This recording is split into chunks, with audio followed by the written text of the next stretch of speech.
Les amis, bonjour, j'espère que vous allez tous très bien. Nietzsche le Catalan sur votre écran et bienvenue dans le débrief du match FC Barcelone contre AS Monaco. Le match qui se solde sur un score de 0-3 pour Monaco. Et franchement, c'est surprenant pardon, de dire ça. Parce qu'un match de Gamper, un match que le Barça n'avait plus perdu depuis 12 ans, ce qui marque un match qui marque la fin de la préparation avant la Liga et on vient se faire foudroyer comme ça, 3 buts à 0 devant les fans. Franchement, c'est voilà, je sais pas quoi d'autre dire que c'est pitoyable, ça fait pitié en fait. Voilà. Avant de commencer à parler du débrief, on va planter un peu le décor. On va se dire que c'est un match amical. Donc, il n'y a pas d'alarme. On n'a pas besoin de sortir, de tirer la clochette d'alarme. Et aussi, on peut aussi facilement le dire, hein, quand tu vois le milieu qui est aligné, Marc Casado, Bernal et Pablo Torre, tu comprends en fait que c'est un milieu qui est remanié. Ce sont des gamins qui ont joué. Voilà, ah, on le sait. Ce sont des gamins qui ont joué. Mais en même temps, ces mêmes gamins-là, ils ont réussi à nous sortir une performance XXL contre le Real, contre le Milan, durant les 3 premiers matchs de pré-saison. Du coup, tu t'attends au moins à une continuité. Et c'est pour ça même qu'ils ont joué ce match-là. C'est parce que Hansi Flick s'attendait à une continuité en fait de la part de ces gamins-là. J'ai envie de parler aussi de Pau Victor. On s'attendait quand même à une petite continuité de la part de ces gamins-là, mais ça n'a pas été le cas. Du coup, je voulais quand même planter le décor pour vous montrer un peu que voilà, on sait ce qui se passe, on sait que là, ce sont les gamins, on sait qu'ils sont en train de jouer contre presque l'équipe numéro 1, l'équipe première de Adolf Hutter, là, un nom quand même bizarre, du coach de Monaco. Mais on se devait quand même de... Voilà, même si on perdait 2-1, 1-0, ça n'aurait pas fait autant mal. Mais 3-0, voilà, 3 coups comme ça, contre l'AS Monaco, qui je crois c'était runner-up l'année dernière, c'était deuxième, si je ne me trompe pas, dites-moi son commentaire. Mais voilà, c'est quand même c'est énervant. Alors, quand tu vois le 11, moi j'ai envie de dire que c'est sûrement ce que les gamins ont proposé à Hansi Flick, qu'Hansi Flick a aligné aujourd'hui. Voilà. Donc, c'était pas trop une affaire. Hans Flick, il n'est pas venu pour faire du favoritisme, ça se voit, parce que tu lui montres quelque chose de bien aux entraînements, tu es titulaire. Et c'est ce qu'on a vu aujourd'hui. On a vu une charnière centrale, Inigo Martinez, Andrés Christensen, et on avait déjà vu que Inigo Martinez, en fait, il plaisait beaucoup à Hans Flick. Mais le gars sur lequel je vais m'attarder, le premier gars sur lequel je vais tirer, hein, on sait que c'est pré-saison, mais il y a des gars, on peut parler d'eux. Un gars comme Marc-André Ter Stegen. Bon, franchement, j'ai déjà dit, le débrief précédent, j'ai dit, Marc-André Ter Stegen, là, je ne sais pas ce que vous allez dire, mais cette année, moi, je ne suis plus dans la fait de non, c'est pas sa faute. Il a été très nul. Ter Stegen ne fait qu'être nul. Et ça se voit. Regardez la façon dont les buts qu'il prend. Déjà, sa pose qu'il aime faire, il se met à genoux d'une manière. Franchement, je ne sais pas si c'est une pose de photographe, en fait. Les gars qui vont prendre des photos dans les mariages, là. C'est ce qu'il est en train de faire. Parce que franchement, moi, je ne sais plus. Ter Stegen, pour moi, c'est même plus un gardien de top. C'est un gardien de milieu, je sais pas, c'est un gardien de rotation. Parce que un gardien qui n'est pas capable. C'est vrai, les sorties de balle, c'est parfait. Hein. Les sorties de balle, c'est pas parfait. Il y a des moments où il nous faut la trouille.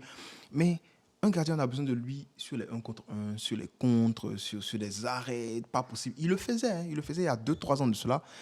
Mais fort de constater qu'actuellement, c'est plus ce même Ter Stegen-là. Et il faut le dire. On n'avait pas peur de le dire. Ça fait quoi 2 ans qu'on est, on a cette chaîne-là. On a l'habitude de dire ce qui nous passe par la tête, ce qu'on pense. Et franchement, il est nul. Voilà, Ter Stegen, il est nul. Tant qu'on n'aura pas trouvé un meilleur gardien que Ter Stegen, on va continuer à se prendre des buts bizarres comme ça. Des buts, voilà, des buts où tu te dis qu'au moins le gardien peut toucher le ballon. Après, Jules Koundé, bon, lui, il a joué tellement de matchs cette année. Il est arrivé, il voulait même pas se reposer. Il a commencé à s'entraîner directement. Donc voilà, c'est normal que ça pèse un peu sur lui et sur son côté. Vraiment, Ben Seguir, il a quand même fatigué. Bon, il n'a pas vraiment dribblé Koundé, mais Koundé a eu quand même des bonhommes sur son côté. Hein. Même Ismail Jacobs, qui a quand même fait un bon match. Voilà, donc Koundé, franchement, il n'y a rien à dire sur lui parce qu'il a été l'un des meilleurs joueurs du Barça la saison dernière. Et même pour la France cette année, il a été l'un des meilleurs à l'Euro. Donc il n'y a vraiment rien à dire. La paire Marc Casado Bernal, les petits, ils jouent bien. Ils ont bien joué, mais il faut le dire, c'est encore short. Ce n'est pas sur ces petits-là qu'on va compter pour remporter des matchs importants dans une saison qui compte 30 et quelques matchs. La preuve en est que ils vont faire quand même quelques petites erreurs de temps en temps. Exemple, l'erreur que commet Marc Bernal, où bon voilà, ça c'est, je sais pas, c'est une erreur partagée. Parce que déjà, en tant que défenseur, quand tu vas faire la passe à ton 6, tu te dois de communiquer. J'ai pas vu Inigo Martinez communiquer lorsqu'il faisait la passe à Bernal. Et Bernal aussi, de son côté, ben, il regarde le mauvais sens. J'ai l'impression que la balle est un peu surprise. Sinon, normalement, les petits, là, ils vont scanner gauche-droite avant de récupérer le ballon. Mais là, il a eu le temps que de scanner un seul côté. Mais Lamine Camara, il a suivi de l'autre côté, il a pris le ballon, il a marqué. Bon. Mais Ter Stegen, il n'y a vraiment rien qu'il puisse faire. On a déjà dit, sur un contre un, c'est le plus nul actuellement. Il est très, très nul. Voilà, je suis désolé. On va plus caresser les gars dans le sens du poil. Et voilà, vous l'avez déjà remarqué. Donc Bernal, on va pas tirer sur lui, hein. C'est un gamin, il vient de commencer et tout. La pression, les trucs comme ça, jouer devant un stade presque plein, ça arrive. Mais ça servira de leçon pour les prochaines fois. Je pense que ça là, surtout quand Flick, il n'est pas comme Coman pour aller en conférence de presse et puis tirer sur les gamins. On se rappelle de ce que Coman avait dit par rapport à Nico Gonzalez qui dit qu'on prend le but à cause de lui et tout. Moi, je ne suis pas trop d'accord avec ça. Les jeunes, il faut quand même les protéger. Donc, il va apprendre de ça, on va lui parler sur le côté. Il va avoir Alcantara qui va lui parler. Et j'espère que ça sera mieux. Voilà. Devant, Pau Vitor qui a raté un sitter, comme les Américains le disent, une occasion de but très facile. Mais en même temps, comme je l'ai dit, voilà, tu ne peux pas venir et puis tirer sur chaque joueur parce que c'est la pré-saison, c'est un match amical.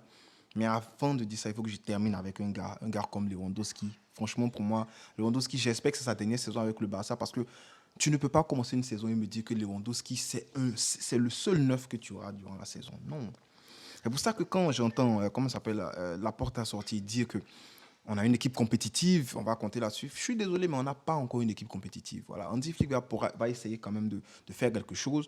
Mais ça ne m'étonnerait pas qu'Andy Flick, d'ici la mi-saison, la fin de la saison, il nous sorte encore les mêmes choses que Xavi a dites, les mêmes choses qui ont été dites aussi par, comment ça s'appelle, par Coman, disant qu'ils ont besoin de recrutement. Ça ne m'étonnerait pas. Voilà. Donc, je suis certain que ça va finir par sortir parce qu'on est quand même limité, on est très limité.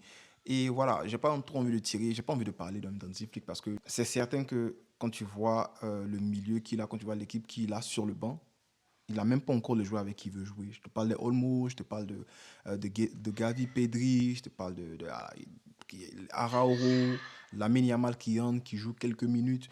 Du coup, tu comprends, il n'a pas encore son effectif. Du coup, on ne peut pas encore s'attarder là-dessus. Mais j'ai envie de dire en même temps qu'en 4 matchs, il faut que son équipe, dans ce match-là, ils auraient été en mesure de sortir quelque chose contre l'AS Monaco. Il fallait qu'on sorte au moins quelque chose, on propose quelque chose, mais ça n'a pas été le cas. Alors, j'ai envie de dire que c'est à cause de la pré-saison. Physiquement, les gars sont quand même essorés. Il faut voir que on voit des entraînements très dynamiques, très rigoureux.